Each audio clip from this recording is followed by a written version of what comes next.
Drama की शुरुआत एक वॉइस ओवर से होती है जिसमें हमको बताया जाता है मेंग ग्रुप के सीईओ जिनका 1 साल पहले एक्सीडेंट में चेहरा खराब हो गया था और वो देश से बाहर चले गए थे। अब वो अचानक से वापस आ गए हैं। हालांकि पिछले 1 साल से वो विदेश में ही अपना बिजनेस कर रहे थे और उन्होंने बहुत तरक्की की, लेकिन अचानक से वापस आने की क्या वजह हो सकती है और इस तरह से वापस आने की वजह से वो न्यूज़ की हेडलाइन बन चुके हैं।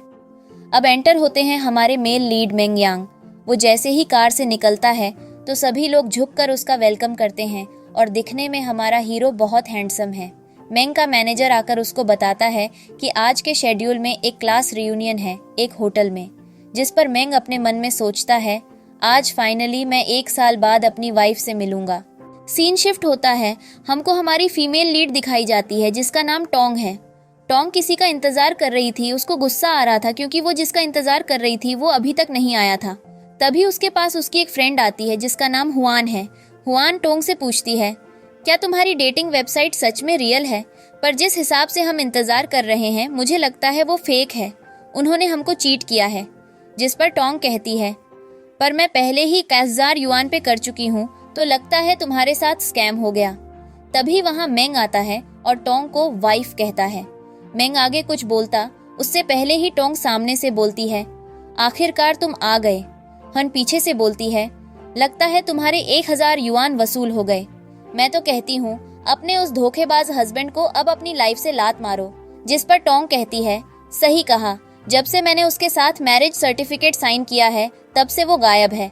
मेरे क्लासमेट्स भी मेरा मजाक उड़ाते हैं। उनको शक्ल दिखाने के लिए मुझे रेंट पर बॉयफ्रेंड लेना पड़ रहा है। देख रही हो ना क्या दिन आ गए हैं मेरे, मुझे उससे डिवोर्स लेना है। टोंग की ये सारी बातें सुनकर मेंग शॉक होता है। टोंग मेंग की तरफ देखती है और उसको बहुत गुस्से में बोलती है, क्या कहा तुमने अभी? जिस पर मेंग जल्दी से कहता है, मैं वही बॉयफ्रेंड हूँ आपने 1 लाख युआन में खरीदा है। टोंग कहती है, तुम बहुत देर से आए हो। जिस पर मेंग सॉरी बोलता है। टोंग कहती है, तुमको मेरे हस्बैंड होने की एक्टिंग करनी होगी। मेरे हस्बैंड का नाम मंग सुह्युंग है। वैसे मैं तुम्हें क्या कहकर बुला सकती हूँ? जिस पर वह कहता है, मेरा सरनेम भी मंग ही है पर मेरा पूरा नाम मंग यंग है। पर मैं आपके हस्बैंड की एक्टिंग कर रहा हूँ तो आप मुझे हस्बैंड कहकर बुला सकती हैं। जिस पर टोंग चिढ़ते हुए कहती है, ज्यादा बड़ा चढ़ाकर मत बोलो। अब सीन शिफ्ट होता है। हम जू नाम की लड़की को देखते हैं जो जाओ शांग नाम के लड़के से बहुत चिपक रही थी। वो ऑनलाइन शॉपिंग कर रही थी तो जाओ से पूछती है, मैं कौन सा बैग लूं, सभी बहुत अच्छे हैं। पर जाओ उसको कोई जवाब नहीं देता। तभी यहाँ पर एक चेन नाम की लड़की भागते हुए आती है और वह हंसते हुए सबको कहती है, गैस करो मैंने बाहर किसको देखा? सभी उससे पूछते हैं, तुमने किसको देखा? वह लड़की कहती है, मैंने दरवाजे पर टोंग को देखा जो कि रेंट पर एक बॉयफ्रेंड लेकर आई है। साथ ही उसे बॉयफ्रेंड से यह भी कह रही थी कि उसको हमें मुंह दिखाने के लिए अमीर बनने का नाटक करना होगा। सभी लोग हंसने लगते हैं। जिस पर जू कहती है, तो अब देखो मैं कैसे उसकी इंसल्ट करती हूँ। तभी टोंग वहाँ मेंग के साथ आती है और सभी को हाय बोलती है। जू कहती है, क्या तुम हमको तुम्हारे बॉयफ्रेंड से नहीं मिलवाओगी? जिस पर मेंग कहता है, मेरा नाम मेंग यांग है और मैं बिलियनियर सीईओ हूँ। जिस पर जू कहती है, पर मैंने तो सुना है कि हमारी प्यारी दोस्त टोंग ने तुम्हें रेंट पर उठाया है। चेन कहती है, कौन सा सीईओ 1 लाख युआन में रेंट पर मिलता है? जाओ टोंग से कहता है, टोंग मुझको तुमसे ये उम्मीद नहीं थी कि तुम मुझसे ब्रेकअप करने के बाद ये सब करोगी। वैसे जैसे तुम्हारे हाल हैं मुझको तुम्हें अपने ड्राइवर से मिलवाना चाहिए। जिस पर टोंग कहती है, मेरे हस्बैंड अमीर हैं और तुम में से कोई भी उसके लेवल का नहीं है। ये सुनकर जाओ को गुस्सा आता है और वो टोंग की इंसल्ट करने लगता है। जिस पर मेंग कहता है, मेरी वाइफ के बारे में ऐसा नहीं बोलो। चेन हंसते हुए कहती है, तो अभी भी कैरेक्टर में ही है। जू कहती है, अब क्या करें बेचारा पुअर मैन। और सभी हंसने लगते हैं। जाओ कहता है, तुम साबित करो कि तुम रिच हो। सभी उसकी हाँ में हाँ मिलाते हैं। इसके बाद जाओ एक वाइन मंगवाता है और कहता है, एक सीईओ को वाइन पीना तो आता ही होगा। जू कहती है, हाँ सही कहा, सीईओ को तो वाइन का टेस्ट पता होगा ही। अब साबित करो वाइन टेस्ट करके कि तुम रिच हो। जिस पर टोंग धीरे से मेंग से कहती है, मैंने अपनी मॉम के साथ बहुत सारी कॉकटेल पार्टीज अटेंड की हैं तो मुझे पता है वाइन को कैसे पिया जाता है। तुम पहले वाइन को स्मेल करोगे उसके बाद वाइन को टेस्ट करोगे। इस पर मेंग हंसते हुए ग्लास को उठाकर डायरेक्ट वाइन पी जाता है। टोंग उसको कहती है, तुमको पहले स्मेल करना था। तभी जाओ कहता है, साबित हो गया कि तुम रिच नहीं हो क्योंकि वाइन को ऐसे नहीं पिया जाता। तुम तो गरीब के साथ साथ गंवार भी हो। तुम्हें तो रियल और फेक में फर्क भी नहीं पता। एक महिला आती है, वह उनसे वाइन टेस्ट करने को कहता है। वह टेस्ट करती है और कहती है, मैंने ऐसी येलो ग्लूटेन रेड वाइन कभी नहीं देखी। बताना मुश्किल है, वैसे भी लोग ग्लूटेन रेड वाइन की सिर्फ 3 ही बोतलें हैं और वो एक मिस्टीरियस बॉस ने खरीदी हैं। वो बहुत पावरफुल है। अगर ऑप्शन होता तो बता पाना आसान था, पर अभी मुश्किल है। जिस पर मेंग कहता है, यह बिल्कुल भी मुश्किल नहीं है, बहुत आसान है। और वह एक वेटर से कहता है, मेरी वाइन लेकर आओ। इस पर जाओ उसका कॉलर पकड़कर कहता है, तुम क्या साबित करना चाहते हो? मेंग उसका हाथ झटकते हुए कहता है, कुछ भी नहीं, बस देखते जाओ। इसके बाद वेटर वाइन लेकर आता है। वह महिला वाइन को चेक करती है और कहती है, मिस्टर मेंग की वाइन असली है। यह सुनकर जू को बहुत ज्यादा गुस्सा आता है और वह वहां पर चिल्लाना शुरू कर देती है। वह कहती है, ये सब एक प्लानिंग है और यह सब टोंग का किया धरा है।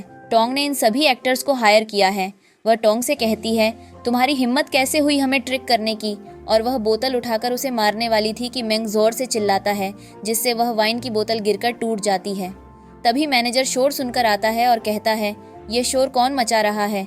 वह बोतल को देखकर पूछता है, ये बोतल किसने तोड़ी? ये बहुत एक्सपेंसिव है। जिस पर मेंग कहता है, मैंने इस बोतल के लिए 10 मिलियन दिए हैं, क्या आप कुछ करेंगे? जिस पर मैनेजर सिक्योरिटी गार्ड से कहता है, इस लड़की को यहाँ से ले जाओ और पुलिस को बुलाओ। गार्ड जू को ले जाता है। मेंग कहता है, अब मेरे रिवॉर्ड की बात है, और तोंग की तरफ इशारा करता है। सभी लोग ताली बजाते हैं और किस करने के लिए कहते हैं, लेकिन टोंग वहाँ से भाग जाती है। मेंग भी उसके पीछे जाता है। टोंग बहुत अपसेट थी, तो मेंग उससे पूछता है कि क्या हुआ। टोंग बताती है, दरअसल मुझे थोड़ा गुस्सा आ गया था। मैं बताना चाहती हूँ कि मैं पहले से शादीशुदा हूँ। मेंग पूछता है, तो क्या तुमने मुझे इसलिए बताया कि तुम शादीशुदा हो? टोंग कहती है, हाँ, और मैं थोड़ा खुश भी हो जाती हूँ। टोंग आगे कहती है, मुझे अपने हस्बैंड से जिस दिन मिल जाएगा मैं उसे डिवोर्स ले लूंगी। मेंग पूछता है, पर ऐसा क्यों? टोंग बताती है, क्योंकि मैं उससे बस तभी मिली थी जब मैरिज सर्टिफिकेट बनवाया जा रहा था। मैंने उससे शादी इसलिए की क्योंकि मेरी माँ की इच्छा थी।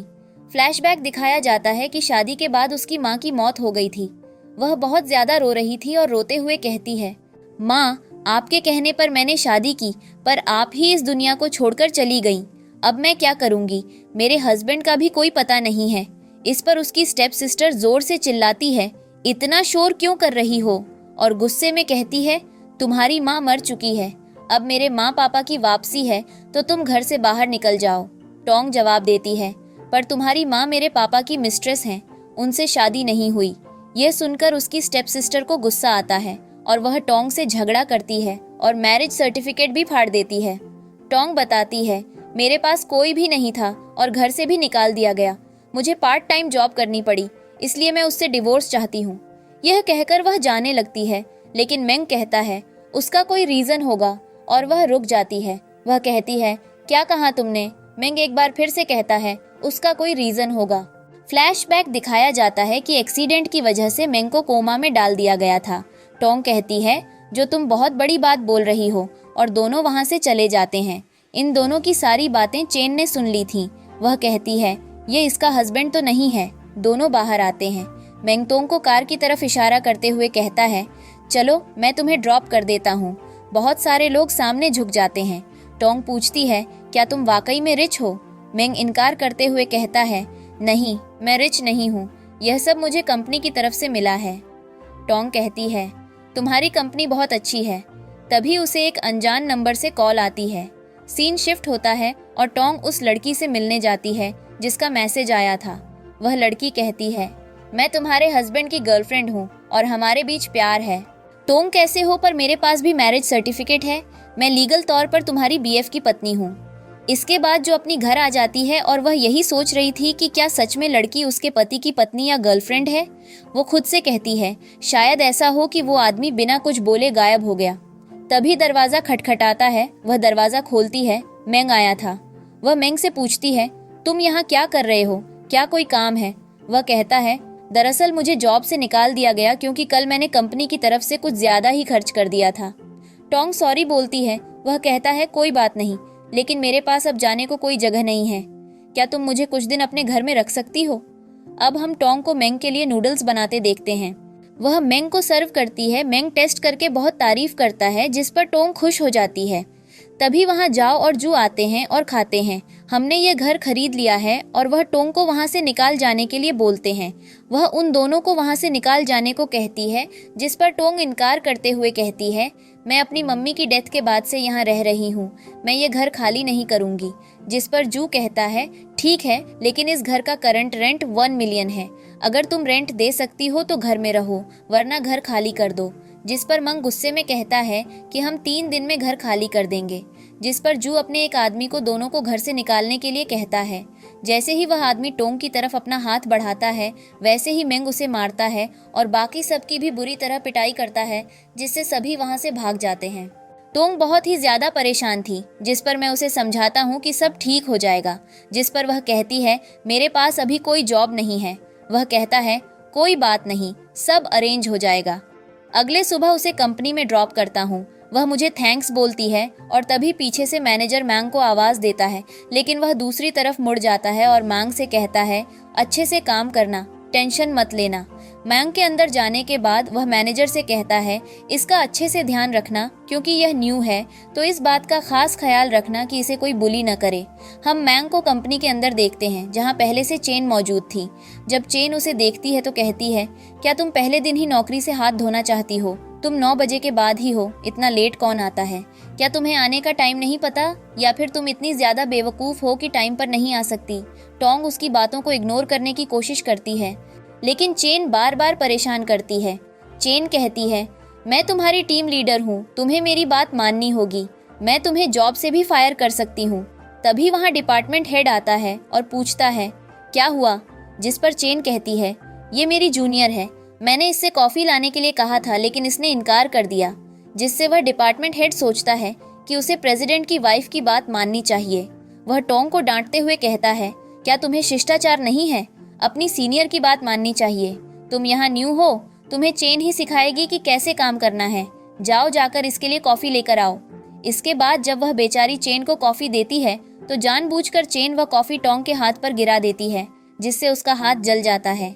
डिपार्टमेंट हेड उल्टा टोंग को ही डांटता है और दोबारा कॉफ़ी बनाने को कहता है। तभी वहाँ एक लड़का आता है, जिसका नाम मेंग चाओ है। चाओ इनका सीनियर है और दोनों को डांट देता है। वह कहता है, तुम लोगों को जरा भी मैनर्स नहीं है कि न्यू एम्प्लॉय से कैसे बात की जाती है। वह चेन से कहता है, तुम भले ही प्रेसिडेंट की वाइफ हो, पर तुम्हें किसी को बुली करने का हक नहीं है। तुम्हें थोड़ी शिष्टता सीखने की जरूरत है। और टोंग का हाथ पकड़कर उसे वहां से ले जाता है। जिस पर चेन और डिपार्टमेंट हेड बातें करने लगते हैं कि ये कैसे इतने करीब हैं। इसके बाद हम चाओ और टोंग को देखते हैं। चाओ उसे दवा देता है हाथ पर लगाने के लिए, वह भी ले लेती है। इसके बाद टोंग चाओ से पूछती है, तुम अब्रॉड से कब आए? इसके बाद हमें एक फ्लैशबैक दिखाया जाता है। चाओ एक बार था जब एक आदमी उसे पीटने वाला था, क्योंकि वह नशे में था। टोंग उसे बचाती है और उनकी दोस्ती हो जाती है। वैसे चाओ मांग का छोटा भाई है। टोंग एक कमरे के बाहर से गुजर रही थी। उसे उस कमरे में चेन और डिपार्टमेंट हेड नजर आते हैं। डिपार्टमेंट हेड बहुत ही ज्यादा चमचागिरी कर रहा था और उनकी बातों से टोंग को पता चलता है कि चेन प्रेसिडेंट की वाइफ है, क्योंकि हेड उससे कह रहा था, आप प्रेसिडेंट की वाइफ हैं, मैं आपके लिए हमेशा वफादार रहूंगा, तो कृपया मेरा प्रमोशन करवा दीजिए। शाम को टोंग एक रेस्टोरेंट जाती है, जहां पर एंटर करते ही उसे मैंग नजर आता है, जो अपने मैनेजर के साथ था। जैसे ही टोंग को देखता है, वह अपने मैनेजर को इशारा करता है, तो मैनेजर भी एक्टिंग शुरू कर देता है और चश्मा लगाकर पूरी स्टाइल में वहां से निकल जाता है। टोंग मंग से पूछती है कि यह कौन था, जिस पर वह बताता है, मैं नई जॉब ढूंढ रहा हूँ। टोंग कहती है, ये तो बहुत ही अच्छी बात है, मैं भगवान से प्रे करूंगी कि तुम्हें जल्द ही जॉब मिल जाए। रात को घर आकर डिनर करते समय टोंग बताती है कि चेन प्रेसिडेंट की वाइफ है, सभी इस बारे में जानते हैं, इसलिए वह सभी को परेशान करती है और बहुत ही ज्यादा इठलाती है। पूरी कंपनी में केवल उसी के बारे में बात होती रहती है। जिस पर मैंग कहता है, क्या सच में प्रेसिडेंट की वाइफ है? और वह खुद यह जानकर थोड़ा सा शौकित होता है। टोंग कहती है कि प्रेसिडेंट की पत्नी चाहती हैं कि चेन से शादी करें और उसे अपने घर की बहू बनाना चाहती हैं। अगले सुबह कंपनी में चेन आते हुए उसे कुछ फाइल देते हुए कहती है, यह बहुत ही महत्वपूर्ण काम है और तुम्हें यह पूरा करना होगा। साथ ही वह उससे यह भी पूछती है, आखिर तुम्हारा मिस्टर मैंग के साथ क्या रिश्ता है? वह तुम्हें बहुत ही ज्यादा प्रोटेक्ट कर रहे थे। वह तुम्हारा हाथ पकड़कर सबके सामने ले गए। तुम्हारे बीच चल क्या रहा है? जिस पर टोंग कहती है, मुझसे पहले तुम अपनी स्थिति देखो, वैसे भी तुमने झूठी अफवाहें फैला रखी हैं कि तुम प्रेसिडेंट की वाइफ हो, जबकि असल में ऐसा कुछ है ही नहीं। यह सुनकर चेन चिढ़ जाती है और कहती है, तुम बहुत झूठ बोलती हो, और गुस्से में वहां से चली जाती है। इसके बाद मेंग चाओ उनकी डिपार्टमेंट में आता है और सबको बताता है कि तुम सभी को प्रेसिडेंट मिस्टर शी ने रिजाइन कर दिया है, इसलिए डिजाइनिंग डिपार्टमेंट की प्रेसिडेंट फिलहाल मैं 2 लोगों को बना रहा हूँ। वह तुम दोनों चेन और टोंग को बनाएगा। सभी लोग खुश होते हैं और मेंग वहां से जाते हुए टोंग को चुपचाप इशारा करके बुलाता है।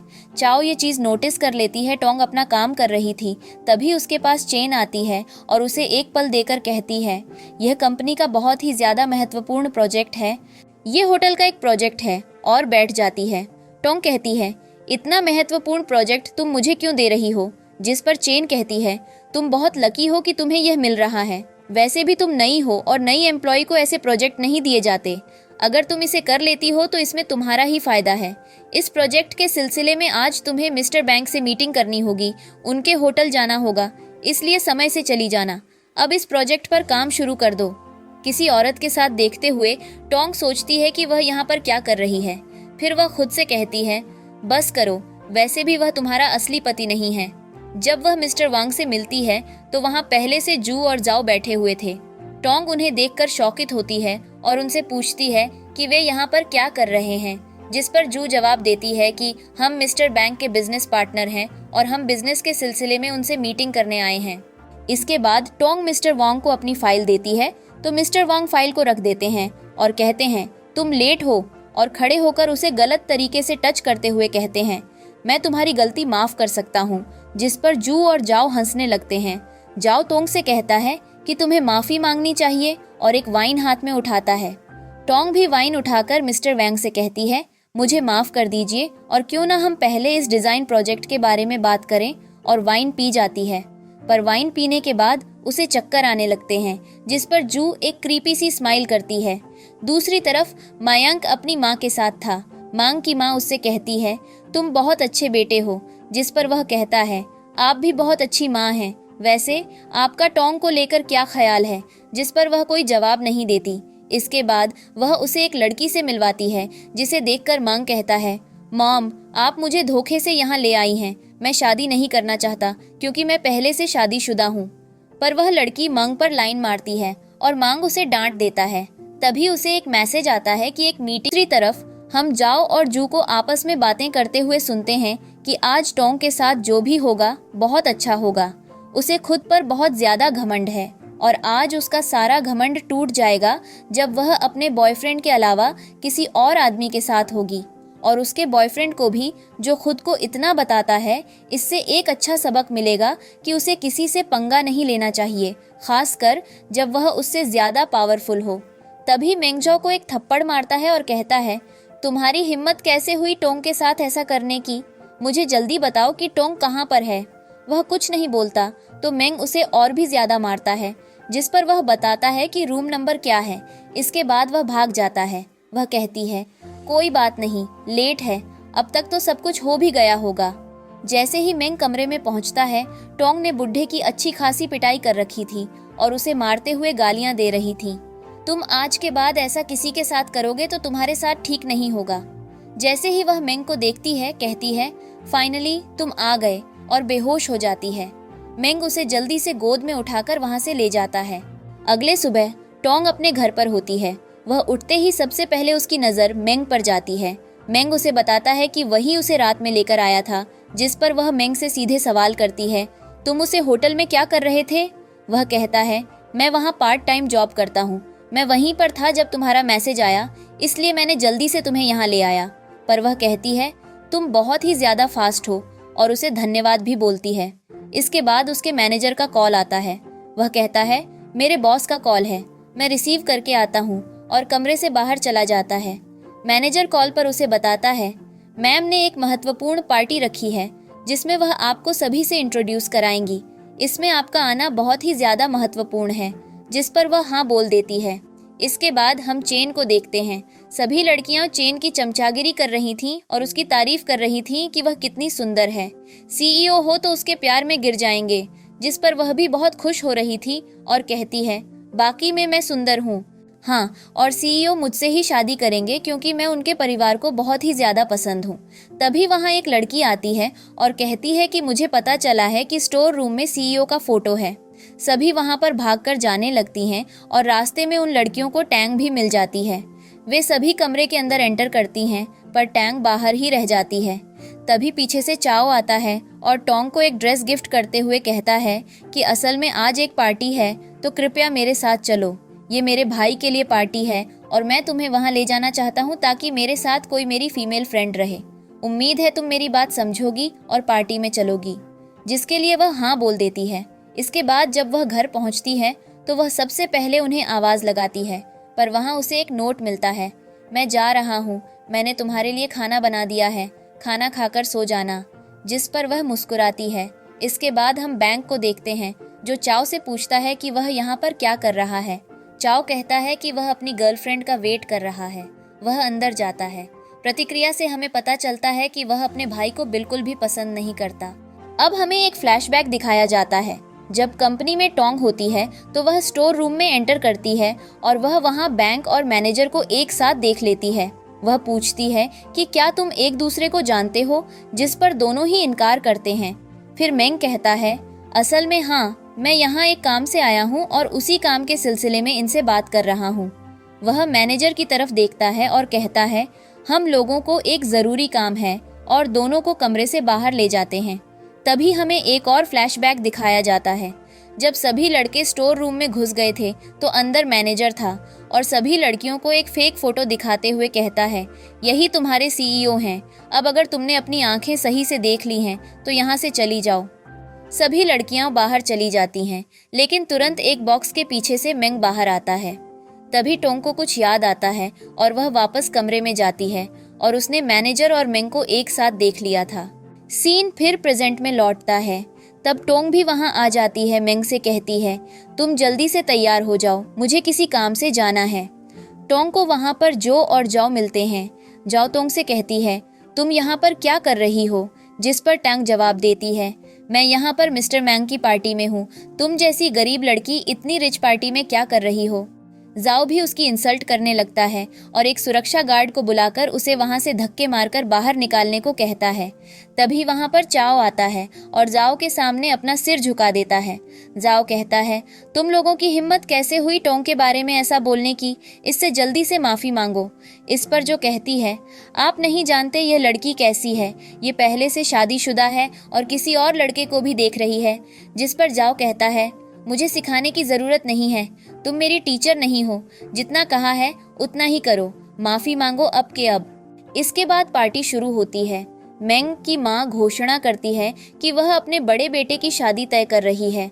जाओ और चाओ को देखकर टोंग को याद आता है कि वही लड़की है जिसने मुझे मिलाने के लिए बुलाया था और कहा था कि वह उसके पति की गर्लफ्रेंड है। इससे टोंग को और भी यकीन हो जाता है कि उसके पति ने उसे धोखा दिया है। दूसरी ओर हम मेंग को देखते हैं, जो अपने मैनेजर से कहता है, जल्दी से जल्दी पता करो कि टोंग और मेरे भाई के बीच क्या चल रहा है। मैनेजर कहता है, मैं पता करता हूँ, लेकिन मुझे इतना तो पता है कि ये दोनों विदेश में मिले थे और शायद इनके बीच रिलेशनशिप भी था। यह सुनकर मेंग को बहुत बुरा लगता है और वह काफी हर्ट होता है। वह कहता है, पार्टी में जाओ और बताओ कि मुझे काम है और मैं किसी से नहीं मिल सकता। इसके बाद वह 1 मीटर को देखता है। फिर मैनेजर पार्टी में जाता है और सभी को बताता है कि आज मिस्टर मेंग को बहुत ही ज्यादा काम है, वह किसी से भी नहीं मिल सकते। डांस करते करते टोंग की आंखों में खो जाता है और उसे करीब जाने की कोशिश करता है, लेकिन टोंग उसे रोक देती है और कहती है, मैं शादीशुदा हूँ, मैं ऐसा नहीं कर सकती, कृपया मेरे प्यार में मत पड़ो। इसके बाद वह वहाँ से चली जाती है। बाहर उसे चाओ मिलता है। चाओ कहता है, तुम जानती हो मैं तुम्हारे बारे में क्या महसूस करता हूँ, मेरे दिल में अभी भी सिर्फ तुम हो और मैं तुमसे बहुत प्यार करता हूँ। टोंग कहती है, लेकिन मैं शादीशुदा हूँ, कृपया अपने लिए कोई अच्छी लड़की ढूंढो जो तुमसे प्यार करे, मैं जैसे शादीशुदा हूँ वैसा नहीं। चाओ जवाब देता है, मैं सिर्फ तुमसे प्यार करता हूँ, अगर मैं तुमसे प्यार नहीं करता तो मैं तुम्हें इतनी अच्छी तरह से तैयार करके यहाँ नहीं लाता। टोंग कहती है, तुमने वास्तव में मुझ में बहुत सारा पैसा खर्च किया है, यह ड्रेस और यह नेकलेस बहुत ही महंगे हैं, मैं इसे स्वीकार नहीं कर सकती। टोंग नेकलेस निकालकर चाओ को वापस कर देती है। चाओ नेकलेस को लेने से इनकार करता है और उसे वापस टोंग के हाथ में थमा देता है। टोंग उसे नहीं लेती और वहाँ नेकलेस गिर जाता है। वह उसको कहती है मैं शादीशुदा हूँ और प्लीज़ मुझसे दूर रहो, और वहाँ से चली जाती है। उसके वहाँ से जाते ही उसे जगह पर चेन आती है। चेन की नज़र जैसे ही उसे नेकलेस पर जाती है वह उसको उठा लेती है और कहती है कि यह नेकलेस बहुत ब्यूटीफुल है। टोंग आपकी फीलिंग्स की बिल्कुल भी कदर नहीं है। वह लड़की इतना एक्सपेंसिव नेकलेस कैसे फेंक सकती है, ये तो कितना ज़्यादा सुंदर है। जिस पर वह कहता है क्या ये नेकलेस तुम्हें पसंद है। चेन हमें जवाब देती है तो वह कहता है तो एज अ गिफ्ट इसको रख लो। ये सुनकर तो वह बहुत ही ज्यादा खुश हो जाती है। कहती है क्या मैं इसको सच में रख सकती हूँ। वह हमें जवाब देता है जाओ। उससे पूछता है कि क्या तुम उसकी क्लासमेट हो, सच में टोंग की।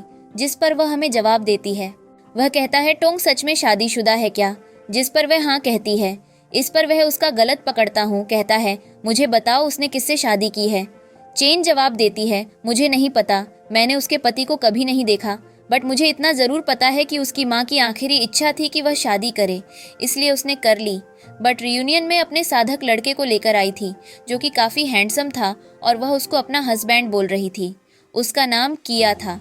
ये सुनकर वह थोड़ा सा शॉक होता है। इसके बाद हम टोंग को देखते हैं जो अपने घर पर आ गई है।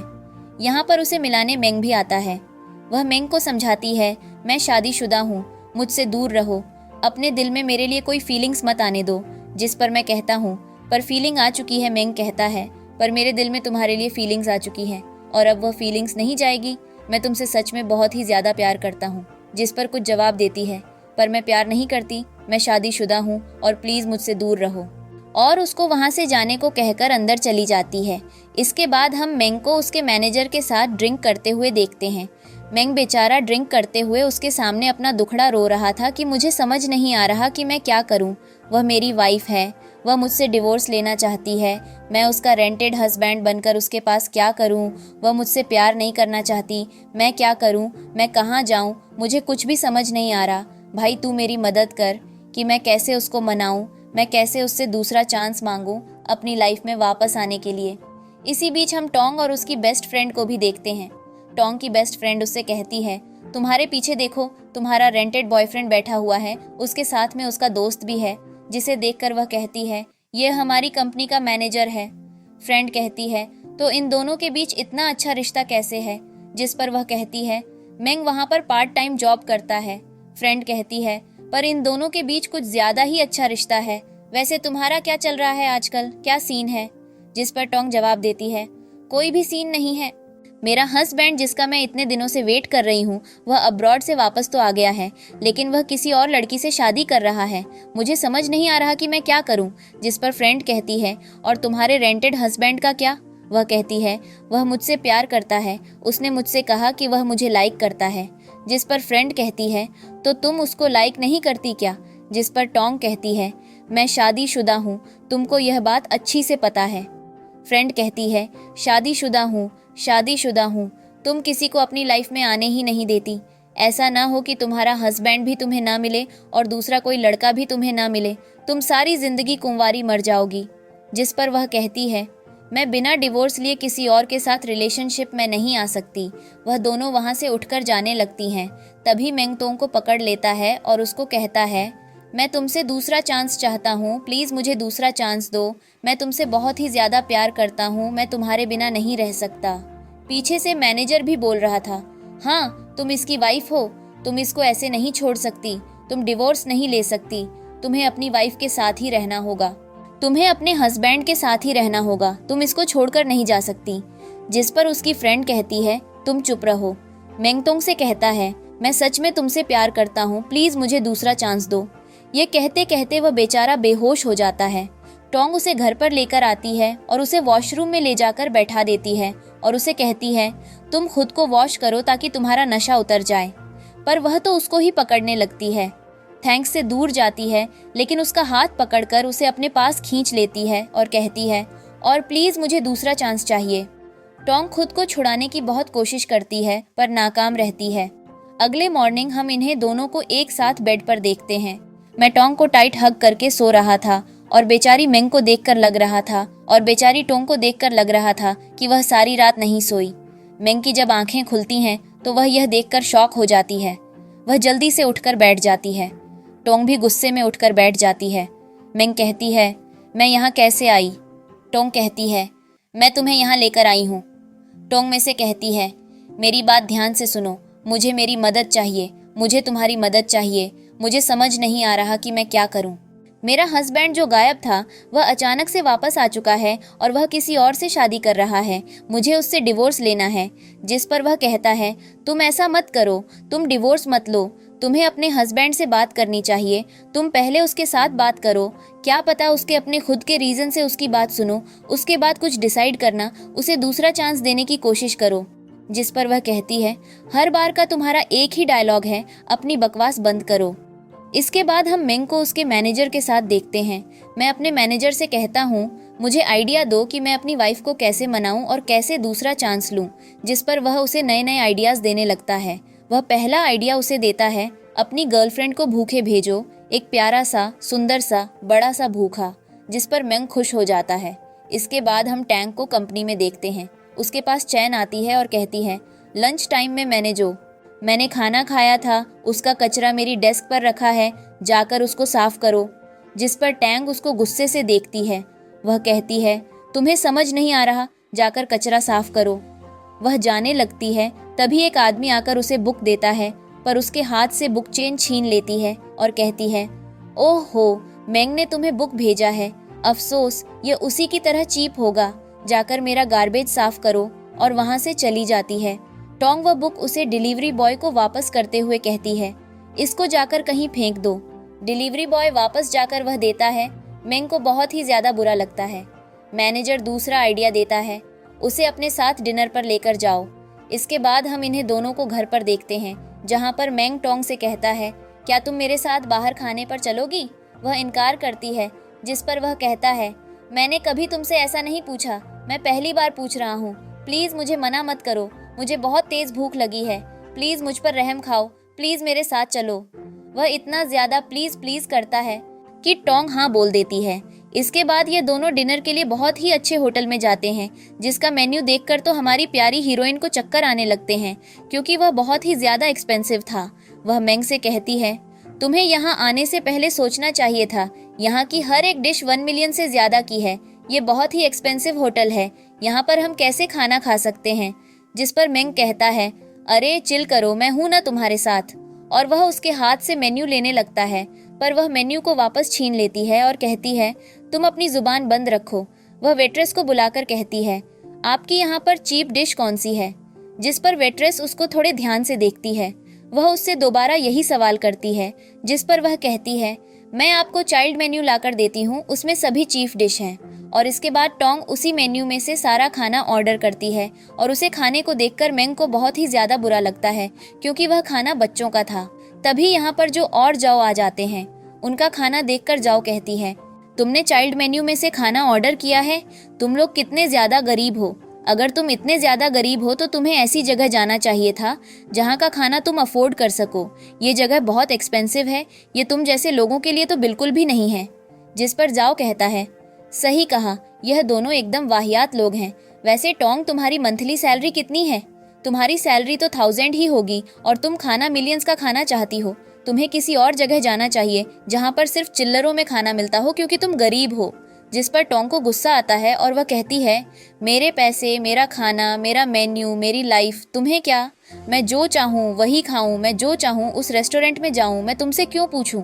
जिस पर जाओ कहती है, ये ड्रामा करना बंद करो, तुम ठीक हो और तुम यहाँ पर खाना नहीं खा सकती, क्योंकि यहाँ पर सिर्फ रिच कस्टमर आते हैं। और वह वेट्रेस को बुलाकर कहती है, हम वीआईपी गेस्ट हैं, तो हमारी बात ध्यान से सुनो। जहाँ पर ऐसी चीप लोग खाना खाएंगे, हम वहाँ खाना नहीं खाएंगे, इसलिए इनको यहाँ से निकाल दो। जाओ अपना सिल्वर कार्ड दिखाते हुए कहता है, देखो हम वीआईपी कस्टमर हैं। जिस पर वेट्रेस कहती है, ओके सर, जैसा आप कहेंगे हो जाएगा। और वह उन दोनों से कहती है, आप लोग प्लीज यहाँ से चले जाएं, ये हमारे वीआईपी कस्टमर हैं। वैसे भी आप लोगों ने सिर्फ चाइल्ड मेन्यू से खाना ऑर्डर किया है, क्योंकि ये बहुत ही ज़्यादा सस्ते दाम का है, तो आप लोग इनके साथ इस होटल में नहीं बैठ सकते। आप प्लीज़ यहाँ से चले जाएं। जिस पर मेंग कहता है, तो क्या ऐसी बात है, सिर्फ कार्ड से ही डिसाइड होता है कि कौन गरीब है? जाओ कहता है, अगर तुम्हारे पास गोल्डन कार्ड है तो तुम इतना चीप खाना क्यों ऑर्डर कर रहे हो?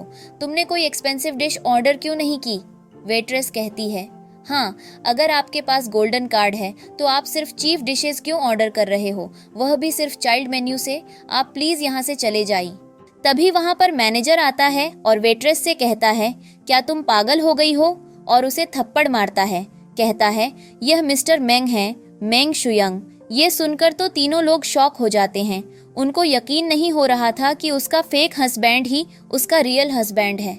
मैनेजर उसे लेटर से कहता है, तुम इनको कैसे परेशान कर सकती हो, उन्होंने चाइल्ड मेन्यू में से खाना ऑर्डर किया था तो क्या हुआ, वह वैसे भी गोल्डन कार्ड होल्डर हैं और हर मंथ 10 मिलियन से खर्च करते हैं, तो वह चाहे चाइल्ड मेन्यू से खाना ऑर्डर करें या वीआईपी मेन्यू से, इससे फर्क नहीं पड़ता, वह हमारी ही वीआईपी कस्टमर हैं।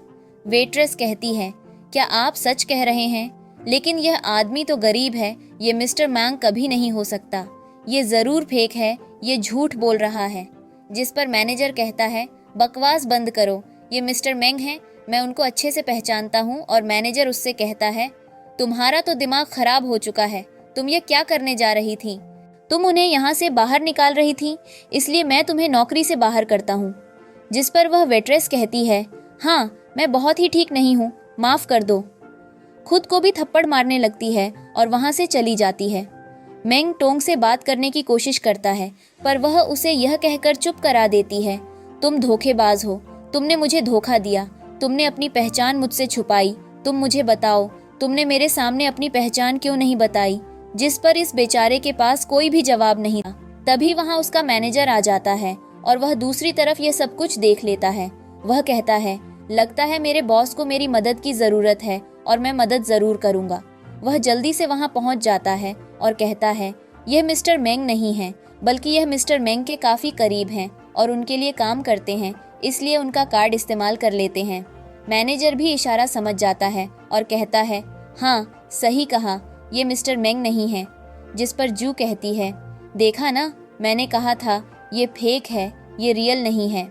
और वह मैनेजर से कहती है, आप जल्दी से इसको यहाँ से बाहर भिजवाओ, इस माहौल में मैं तब तक खड़ी नहीं रह सकती जब तक ये लोग बाहर नहीं जाते, मैं गरीब लोगों को यहाँ बर्दाश्त नहीं कर सकती। मैनेजर सिक्योरिटी गार्ड को बुलाकर कहता है, इन दोनों को यहाँ से बाहर फेंक दो। ये सुनकर जू को बहुत ही ज्यादा गुस्सा आता है और वह कहती है, मैं तुम्हारे होटल में कभी नहीं आऊंगी, ये होटल बकवास है। गार्ड भी उन दोनों को वहाँ से बाहर फेंक देते हैं। इसके बाद हम मेंग को देखते हैं, जो कि टोंग के लिए एक बहुत ही प्यारा सा गाना गाता है। टोंग भी बहुत ही ज्यादा खुश होती है कि मेंग उसके पास आता है और उससे कहता है, मैं तुमसे कुछ कहना चाहता हूँ। वह अपनी जेब से रिंग निकालने लगता है उसे प्रपोज करने के लिए। तभी टॉन के पास एक कॉल आती है और उसे अर्जेंटली वहां से जाना पड़ता है। उसके जाने के बाद मेंग रिंग निकालता है और उसे देखने लगता है। दूसरी तरफ हम टोंग को देखते हैं, जो कि चाओ से मिलने आई थी। वह उसे बताता है, हम एक प्रोजेक्ट होटल के साथ कर रहे हैं, तो इसमें तुम्हारा काम डेकोरेशन टीम में है।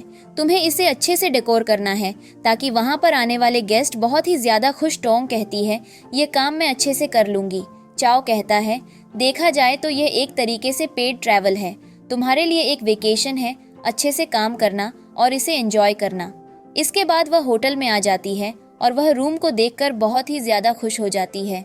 वह मस्त मजे से जाकर सोफे पर बैठती ही है कि दरवाजे पर नॉक होता है। वह जाकर दरवाजा खोलती है, वहाँ वही लड़की थी जिसकी शादी की घोषणा मैंग के साथ हुई थी। जाओ उसे कहती है, क्या तुम्हें पता है इस होटल में मिस्टर मैन भी रुके हुए हैं? यह सुनकर वह थोड़ी सी शॉक होती है और कहती है, मुझे नहीं पता। जाओ कहती है, हाँ, वह सिर्फ इस होटल में इसलिए हैं क्योंकि मैं यहाँ पर हूँ, तो मैं चाहती हूँ कि तुम प्लीज उनसे दूर रहो। जिस पर टोंग कहती है, टेंशन मत लो, वैसे भी मैं उनसे तलाक लेना चाहती हूँ, मैं तुम्हारे और उनके बीच नहीं आऊंगी, तुम उनसे आराम से शादी करो। जिस पर जाओ कहती है, यह तो बहुत ही अच्छी बात है, मैं प्रे करूंगी कि तुम्हें भी जल्दी कोई लड़का मिल जाए और तुम उसके साथ शादी करके खुश रहो। टोंग कहती है, नहीं नहीं, मेरे लिए यह दुआ करने की जरूरत नहीं है। फिर वह उसे बाएं बोलकर वहां से चली जाती है। उसके बाद हम मिस्टर मेंग को उसके मैनेजर के साथ देखते हैं। मैनेजर उसे बताता है, हमारे पास जो रॉ मटेरियल आता है वह जाओ ग्रुप से आता है और फिलहाल जाओ ग्रुप के साथ हमारे रिश्ते अच्छे नहीं हैं, पर यह बात आप अच्छे से जानते हैं कि क्यों अच्छे नहीं हैं। इसके बाद जाओ मिस्टर मेंग से मिलती है और उनसे कहती है, मुझे आपकी मॉम ने यहाँ पर भेजा है, वह चाहती हैं कि हम दोनों करीब आ जाएं, आप मुझे लाइक करने लगें और जल्दी हमारी शादी हो जाए। जिस पर मिस्टर मेंग कहते हैं, तुम मेरी मॉम को पसंद हो लेकिन मुझे नहीं। यहाँ पर मैं बिजनेस ट्रिप पर आया हूँ, न कि तुमसे शादी करने के लिए। तो प्लीज मेरे काम में दखल मत देना। जहाँ पर हो वेकेशन को एंजॉय करो और चुपचाप चले जाओ। मुझे तुमसे रिश्ता रखने में कोई भी इंटरेस्ट नहीं है। जिस पर वह कहती है, लेकिन हमारे पेरेंट्स चाहते हैं कि हमारी शादी हो जाए। मिस्टर मेंग जवाब देते हैं, लेकिन मैं नहीं चाहता। बहुत ही गुस्से में टेबल पर हाथ मारते हुए कहते हैं, तुम मुझसे जितना दूर रहोगी उतना अच्छा होगा। इसके बाद हम चाओ को देखते हैं, जो कि टोंग से मिलने जाता है। वह टोंग को बताता है कि हमारी कंपनी के स्टाफ के लिए फ्री में खाना है, तो चलो खाना खाने चलते हैं। यह सुनकर टोंग खुश हो जाती है और कहती है कि क्या सच में यहाँ पर हमें एक्सपेंसिव फूड फ्री में मिलेगा। वह हमें जवाब देता है। वे दोनों जाने लगते हैं। तभी टोंग की नज़र मिस्टर मेंग पर पड़ती है और वह यह देखकर थोड़ी सी शॉक होती है कि वह यहाँ पर क्या कर रहा है, और उसके साथ मैनेजर और उसके गार्ड भी थे। टोंग यह नोटिस करता है और उसे कहता है, क्या हुआ? वह कहती है, कुछ भी नहीं। वह भी अपने भाई को देख लेता है और इग्नोर कर देता है। इस खाने के बाद वे दोनों बाहर जाते हैं। चाओ कहता है, मुझे थोड़ा सा काम है, लेकिन तुम थोड़ा सा आगे जाओगी, बहुत अच्छी शॉप है, तुम वहाँ से आराम से शॉपिंग कर सकती हो। जिस पर वह स्माइल करती है और वह वहाँ से चला जाता है। तभी उसकी नज़र मिस्टर मेंग पर पड़ती है, जो कि खड़े हुए थे, और तभी पीछे से उनके पास जाकर कहती है, मैं तुम्हें बहुत ही ज्यादा मिस कर रही थी। पर मिस्टर मेंग को अपने से दूर करते हैं और कहते हैं, क्या तुम पागल हो गई हो? जिस पर वह कहती है, तुम एकदम हार्टलेस हो, तुम्हें किसी की कोई भी परवाह नहीं है। जिस पर वह कहता है, मैंने तुमसे पहले ही कहा है मुझसे दूर रहो, और वहां से चला जाता है। तभी वह टोंग को देख लेता है और जल्दी से पास जाता है। टोंग उसे कहती है, तुम कितने बेशर्म हो, तुम हमारे प्रेसिडेंट की फियांसे को डेट कर रहे हो। जिसको वह कहता है, ऐसा बिल्कुल नहीं है, और वह यह तो समझ ही गया था कि टोंग को अभी भी सच्चाई का पता नहीं चला। तभी उसे चक्कर आते हैं। टोंग उसे संभालती है। थोड़ी देर बाद वह कहता है, अब मेरे साथ क्या हुआ था? जिस पर वह कहती है, क्या तुम्हें याद नहीं? वह इनकार करता है। वह कहती है, ऐसी बातें मत करो, मुझे थोड़ी सी घबराहट हो रही है। जिस पर वह कहता है, क्या तुम्हें नहीं परवाह है? जिस पर वह गुस्से से उसे देखती है दूर से। यह सब चाओ देख रहा था और उसे बहुत गुस्सा आता है।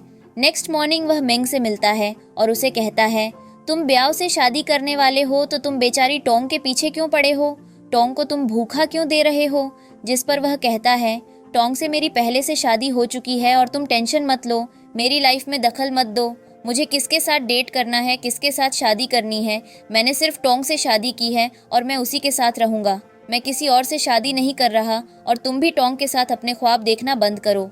और वहां से चला जाता है। इसके बाद हम चाओ और टोंग को ब्रेकफास्ट करते हुए देखते हैं। यहाँ पर तभी मेंग भी आ जाता है। टोंग चौक से कहती है, यह मेरा दोस्त मान गया, यह भी हमारे साथ बिजनेस ट्रिप पर आया है और कंपनी में ही काम करता है। ये दोनों ही एक दूसरे से अनजान होने का नाटक करते हैं। टैंक को ड्रिंक चाहिए थी, दोनों अपनी अपनी ड्रिंक आगे करते हैं, लेकिन टोंग मेंग की ड्रिंक ले लेती है, जिस पर चाओ को बहुत बुरा लगता है। मेंग चाओ से कहता है, हम रोज ऐसे ही एक साथ ब्रेकफास्ट करेंगे। जिस पर टोंग हाँ कहती है। वह चाओ को चिढ़ाने के लिए टोंग से कहता है, मुझे सुबह जैसे ही तुम्हारा ब्रेकफास्ट के लिए मैसेज मिला, मैं तुरंत आ गया। इसके बाद हम जाओ को उसके माता पिता के साथ देखते हैं, जो उसे बताते हैं कि तुम्हारे पति की कंपनी घाटे में जा रही है, क्योंकि तुम्हारे पति ने मिस्टर मेंग से पंगा ले लिया है। जिस पर वह कहती है कि यह बात तो मुझे पता ही नहीं थी। वे कहते हैं कि तुम जाकर अपनी मदर इन लॉ से क्यों नहीं पूछती।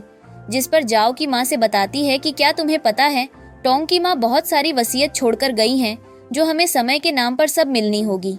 उसके पास एक डायरी थी जो हमें ढूंढनी होगी। इसके बाद हम टोंग को देखते हैं, जो कि डिनर तैयार करती है। मेंग उसके लिए वाइन लेकर आता है।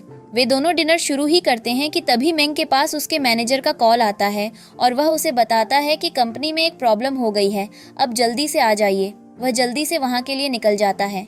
तभी जाओ के कुछ आदमी टोंग का किडनैप कर लेते हैं। वे उसे एक जगह पर लेकर जाते हैं, जहां वे उससे पूछते हैं कि तुम्हारी वसीयत कहां पर है। लेकिन इस बेचारी को तो पता ही नहीं था कि माँ इसके लिए वसीयत छोड़कर गई हैं। इसके किडनैप की बात जैसे ही मेंग को पता चलती है, वह अपने मैनेजर के साथ उसे बचाने पहुंच जाता है। जो टोंग के ऊपर एक डंडे से वार करने वाला था, लेकिन तभी बीच में मेंग आ जाता है और उसके सिर पर बहुत जोर से चोट लग जाती है, जिससे वह बेहोश हो जाता है। इसके बाद हम इनको अस्पताल में देखते हैं। यहाँ पर उसकी माँ आती है और टोंग को थप्पड़ मारते हुए कहती है कि तुम्हारी वजह से मेरे बेटे की हालत है। तभी मेंग को होश आता है और वह टैंक को नहीं पहचान पाता। इस बेचारी की याददाश्त चली गई थी। वह अपनी माँ को पहचान पा रहा था और उसकी माँ को ही पहचान पा रहा था। उसकी माँ उसे बुलाती है, जाओ, उसकी फियांसे है, और बेचारी समय वहाँ पीछे से देख रही थी। उसकी माँ उन्हें कुछ पैसे देकर कहती है कि वह उसके बेटे से दूर रहे, लेकिन वह पैसे लेने से इनकार कर देती है। इसके बाद वह बेचारी घर पर आ जाती है और उसे सारी सच्चाई पता चल चुकी थी। उसे समझ नहीं आ रहा था कि वह क्या करे। वह बहुत ही ज़्यादा ड्रिंक करती है और अगले दिन कंपनी जाती है। यहाँ पर उसे एक लड़की मिलती है जो उससे पूछती है कि क्या अब तक उसका हैंगओवर नहीं उतरा। बातें करते करते वह मेंग से टकरा जाती है, लेकिन वह उसे पहचान नहीं पाता। चाओ उसके पास आता है और उसका मूड ठीक करने की कोशिश करता है। वह उसके लिए खाना लेकर आता है, लेकिन इस बेचारी का मूड ठीक होने का नाम ही नहीं लेता। इसके बाद वह मिस्टर मेंग से मिलती है। काम के सिलसिले में यहाँ पर मिस्टर बैंक से काफ़ी अच्छी बातें होती हैं और मिस्टर मेंग उसकी बातों को बहुत ही ध्यान से सुनते हैं। उनको ऐसा फील होता है जैसे वह इसे जानते हों और वह इसके काम से खुश ही थे। तभी यहाँ पर जाओ आ जाती है और उसे वहाँ से भेज देती है। जाओ मेंग की माँ से मिलती है और उन्हें कहती है कि कुछ भी अच्छा नहीं चल रहा। आपके बेटे को मुझसे प्यार भी नहीं और साथ ही वहाँ पर वह लड़की भी काम करती है, तो आपके बेटे को मुझसे कैसे प्यार होगा। इसके बाद हमें एक आदमी को देखते हैं जो कि तनाव में है और वह टोंग को तलाक के पेपर साइन करने के लिए देता है, पर वह कहती है कि क्या उन्होंने पूछा कि मैं तलाक चाहती हूँ। इसके बाद हम सभी को एक मीटिंग में देखते हैं, पर यहाँ पर टोंग के दिमाग में तलाक की बातें ही चल रही थीं और वह गुस्से में मेंग को बुरा भला कह रही थी।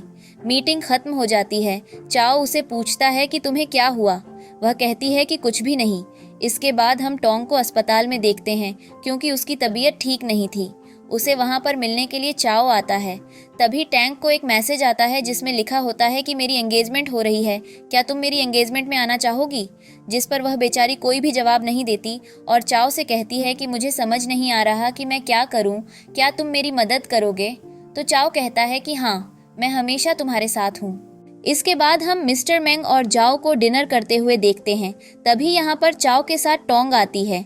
जाओ उनसे कहती है कि मेरी एंगेजमेंट हो रही है, क्या तुम्हें पता है। जिस पर चाओ कहता है कि हाँ, मुझे अच्छे से पता है, और वह उसे कॉन्ग्रेचुलेट बोलाता है। तभी एक वेदर रिंग लेकर आता है और कहता है कि मिस्टर मेंग, आपने ये रिंग ऑर्डर की थी। जिसके बाद मेंग रिंग जाओ को पहनाने लगता है। तभी उसे चक्कर आते हैं, लेकिन वह उसे रिंग पहनाता है, पर जाओ के हाथ में रिंग फिट नहीं आती। वह कहता है कि तुम कौन हो। जाओ कहती है कि मैं तुम्हारी फियांसे हूँ। वह कहता है कि बिल्कुल नहीं, तुम वह लड़की हो ही नहीं जिसके लिए मैंने तुम्हें चुना था और यह रिंग बनवाई थी, इसलिए जल्दी बताओ तुम कौन हो। इसके बाद उसकी नज़र टोंग पर पड़ती है और वह ज़बरदस्ती उसे रिंग पहनाने की कोशिश करता है, पर टोंग अपना हाथ पीछे कर लेती है। रात में टोंग अपने घर पर थी, तभी मिस्टर मेंग उससे मिलने आया। यहाँ कुछ तो अजीब है, मुझे ऐसा लग रहा है कि मैं पहले भी यहाँ आया हूँ। वह कुछ चीज़ों को नोटिस करता है जो कि वहाँ पर मिस्टर बैंक के लिए स्पेशल हैं, जैसे उनकी पैंट, शर्ट और खाने की चीज़ें। उन्हें कुछ भी समझ नहीं आ रहा था। तभी एक बार फिर से दोनों होते हैं। दरवाज़ा खोलती है उसे और एक बार फिर से उसके साथ झगड़ा करने आते हैं, पर हर बार की तरह इस बार भी मिस्टर मेंग उसे प्रोटेक्ट करते हैं। तभी यहाँ पर जाओ आ जाती है और उन्हें अपने साथ ले जाती है। नेक्स्ट डे कंपनी में मिस्टर मेंग को ऑफिस में बुलाते हैं और शाम में मिलते हैं। बोलते हैं कि बाहर पर कोई इनका किडनैप कर लेता है। जहाँ पर ये लोग थे वहाँ बहुत अंधेरा था। दोनों वहाँ डांस करते हैं जिससे मेंग को कुछ कुछ याद आता है, पर उसकी सारी यादें धुंधली थीं। बचपन निकल जाते हैं। नेक्स्ट डे कंपनी में हम कुछ लड़कियों को देखते हैं जो कि टाइम के बारे में बातें कर रही थीं, क्योंकि ये न्यूज़ वायरल हो गई थी कि टोंग मिस्टर बैंक की वाइफ थी और दोनों का डिवोर्स हो गया है। उसके बाद इस बेचारी का इंटरव्यू लिया जाता है और यह सभी को बता देती है कि उनकी शादी एक एक्सीडेंट थी, पर हम उनके बीच कुछ भी नहीं हैं। उसकी माँ के कहने पर ही इतनी शादी की थी। जब यह बात मिस्टर मेंग को पता चलती है तो वह अपनी माँ और अपने फ़ोन से पूछते हैं कि आपने मुझे क्यों नहीं बताया कि मैंने शादी की हुई है। उसकी माँ के पास कोई भी जवाब नहीं था। उसके बाद हम मिस्टर मेंग और जाओ की शादी देखते हैं। शादी हो पार्टी उससे पहले ही यहाँ पर मैनेजर आ जाता है। मिस्टर मेंग को उनकी डायरी देते हुए कहता है कि यह आपकी प्लान है जो आपने यहाँ पर आने के बाद किए थे। जब इस डायरी को पढ़ते हैं तो उन्हें सब कुछ याद आ जाता है और वह टाइम के पास जाते हैं। वह माफ़ी मांगती है और कहती है, मुझे हमेशा से लगता था तुम कोई कभी भी हो, इसलिए मैं तुम्हारे पास रहना चाहती थी, पर अब मुझे पता चला कि तुम मेरा लव हो। आई लव यू बोलकर किस करते हैं। यहाँ पर चाओ भी जाओ के पास जाता है और उससे कहता है, मुझे भी लाइफ हो क्या है, मुझे तुमसे प्यार है तो क्यों ना हम आगे बढ़ाएं अपनी लाइफ को। पर मैनेजर कहता है, आपके खिलाफ सबूत मिले हैं कि जो भी आज तक मिस्टर बैंक के साथ हुआ है सब कुछ आपने कराया है। बाद में कुछ दिनों बाद का सीन देखते हैं। अब हम कुछ दिनों बाद का सीन देखते हैं। टोंग और मेंग सो रहे थे, तभी टोंग की आंखें खुलती हैं। वह अपना फ़ोन चेक करती है तो खुशी से उठ जाती है। मैंने उससे पूछा कि क्या हुआ, जिस पर वह बताती है, मेरी तबीयत ठीक होने के लिए मेरी बहन और मेरी स्टेप मदर और फादर को 10 साल की सज़ा हुई है। मुझे मेरी वसीयत वापस मिल रही है। दोनों ही खुश हो जाते हैं और उनके रोमांस के साथ ये ड्रामा यहीं पर ख़त्म हो जाता है।